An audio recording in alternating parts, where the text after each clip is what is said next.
आज के इस ब्लडी सदी के एपिसोड में आप सभी लोगों को पता चलेगा कि आज सचमुच में इस दुनिया में 2021 में ज़ॉम्बी अटैक होने वाला है। दरअसल दोस्तों 2021 में ज़ॉम्बी अटैक होने वाला है, इसके बारे में भविष्यवाणी किए थे नास्ट्राडामस ने 16वीं शताब्दी में ही। दरअसल नास्ट्राडामस वो इंसान है जिन्होंने अपनी जिंदगी में बहुत सारी भविष्यवाणियां की हैं और उनकी जिंदगी की लगभग 85% भविष्यवाणियां सच हुई है। और उनकी भविष्यवाणियों में सबसे बड़ी भविष्यवाणी यही थी कि 2021 में इस दुनिया में ज़ॉम्बी अटैक होने वाला है। इस बात की गहराई को समझते हुए सीडीसी ने भी हम लोगों को, इंसानों को सतर्क करते हुए अपनी वेबसाइट में, अपने ब्लॉग में यह लिख के लोगों को जग जाहिर कर दिया है कि इस दुनिया में कभी भी ऐसा कोई संकट आ जाए तो आप लोगों को जरूरतमंद चीजों के साथ हमेशा हमेशा रेडी रहना चाहिए। सीडीसी के हिसाब से इस तरह का हमला हो भी सकता है, नहीं भी हो सकता है, लेकिन सीडीसी वालों का यह कहना है कि अगर इस तरह का हमला हो भी जाए तो हमेशा हमें तैयार रहना है। दरअसल दोस्तों अब बात आती है कि ज़ॉम्बी अटैक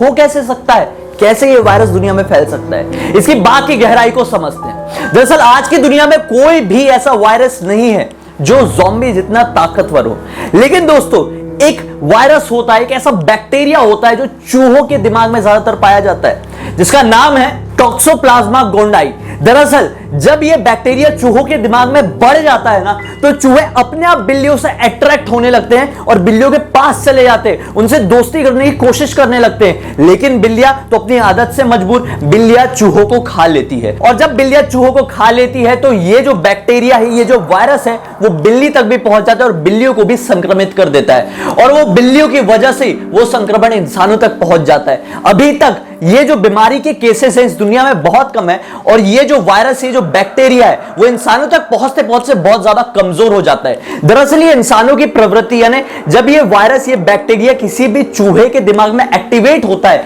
तो वो ये करता है कि वो अपनी शक्ति से चूहों के दिमाग को बदल देता है, यानी कि सीधे सीधे वो चूहों के ब्रेन में इफेक्ट करता है और उनका दिमागी संतुलन पूरी तरह से खो जाता है और चूहे कुछ इस तरह की हरकत करने लगते हैं जो नॉर्मल जिंदगी में नहीं करते। जब वो बिल्लियों में वायरस जाता है तो बिल्लियां भी कुछ ऐसी हरकतें करने लगती है और इंसानों के दिमाग में वो वायरस जाता है तो उनके दिमाग का भी कुछ ऐसा ही हाल होता है। लेकिन दोस्तों अभी तक ये वायरस बहुत ज्यादा कमजोर जरूर है, लेकिन फ्यूचर में नहीं पता कि ये वायरस कितना ज्यादा स्ट्रांग हो जाएगा।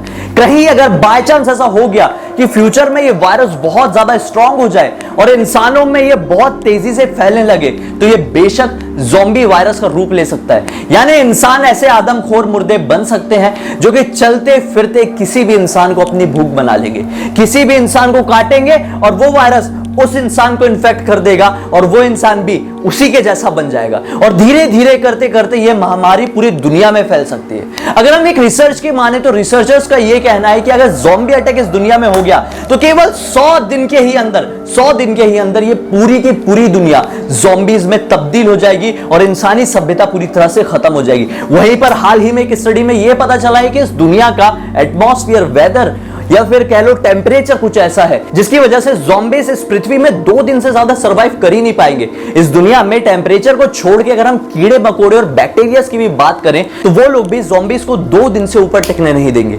आप लोग की क्या राय है दोस्तों, कमेंट सेक्शन में जरूर बताइए। दरअसल ये टॉक्सोप्लाज्मा गोंडाई जैसे और भी वायरस इस दुनिया में एग्जिस्ट करते हैं जो कि आगे चल के फ्यूचर में पावरफुल बन सकते हैं और इंसानी सभ्यता को ज़ॉम्बी में तब्दील करने में एक बहुत बड़ा योगदान दे सकते हैं, निभा सकते हैं। लेकिन हम यही विश करेंगे कि ऐसा कभी ना हो। आपकी क्या राय है दोस्तों, इस चीज के ऊपर बताना मत भूलिए। और हाँ, मुझे पहली बार देख रहे हैं तो इस चैनल को सब्सक्राइब करके बेल आइकन दबा के ऑल के ऑप्शन में क्लिक करना, क्योंकि इसी तरह के अनोखे वीडियोस मैं रेगुलरली आप लोगों के सामने लेके आते रहता हूं। इंस्टाग्राम के लिंक इस वीडियो के डिस्क्रिप्शन बॉक्स में क्लिक करके डायरेक्टली वहां पर पहुंच जाइए। और हाँ दोस्तों, इस वीडियो को अब तक देखे तो लाइक करना मत भूलिए। चलिए हम फिर से मिलते हैं, तब तक के लिए बहुत बहुत धन्यवाद। आपका दिन शुभ हो।